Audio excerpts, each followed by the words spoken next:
17 के पहले की स्थिति क्या थी? न सरकार के एजेंडे में शिक्षा थी, न गरीब बच्चों के बारे में या सामान्य किसी भी बच्चे के बारे में कोई चिंता भी नहीं थी, क्योंकि उनके लोग नकल कराते थे। नकल कराने के लिए उनके लिए आवश्यक था कि स्कूल में पठन पाठन न हो, भले इन बच्चों के भविष्य पर विपरीत असर पड़े, उन पे कोई चिंता नहीं होती थी, उनका अपना काम चल लेता था। एक काम चलाओ व्यवस्था से समाज का उन्नयन नहीं होता है, राष्ट्र सशक्त नहीं होता है, समृद्धि की नई ऊंचाइयों तक हम नहीं प्राप्त कर सकते। याद रखना, सामाजिक और आर्थिक समानता लानी है, सामाजिक न्याय के लक्ष्य को सही मायने में जमीनी धरातल पर उतारना है, तो हमको सबको शिक्षित करना पड़ेगा। आदरणीय प्रधानमंत्री जी की प्रेरणा से जो परिवर्तन आया है, याद करिए क्या स्थितियां थी। ड्रॉप आउट रेट 19% से अधिक था यूपी के अंदर 2017 के पहले।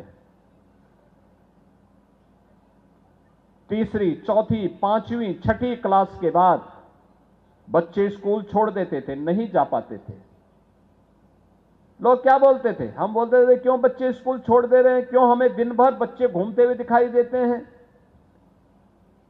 क्यों घूमते हुए दिखाई देते हैं।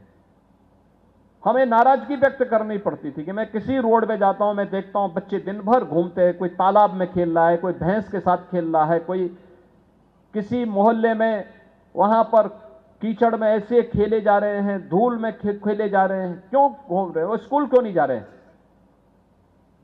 तो लोग कहते थे साहब स्कूल दूर है। हमने प्रदेश भर से डाटा इकट्ठा करवाए और इकट्ठा करने के बाद हम लोग इस निष्कर्ष पर पहुंचे कि वे स्कूल इसलिए नहीं जाते थे क्योंकि स्कूल में टॉयलेट नहीं थे, बालक और बालिकाओं के लिए टॉयलेट नहीं थे, पेयजल की व्यवस्था नहीं थी, असमय अस्वस्थ होते थे बच्चे।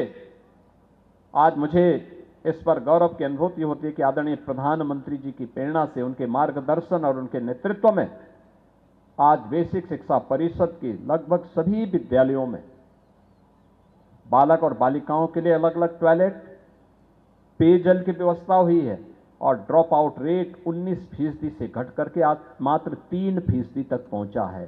और मैं बेसिक शिक्षा परिषद से जुड़े हुए सभी अधिकारियों और सभी गुरुजनों से, सभी शिक्षकों से इस बारे में विनम्र अनुरोध करूंगा कि ड्रॉप आउट रेट को 0 तक पहुंचाने के लिए हमें कार्य करना है। यह आपके लिए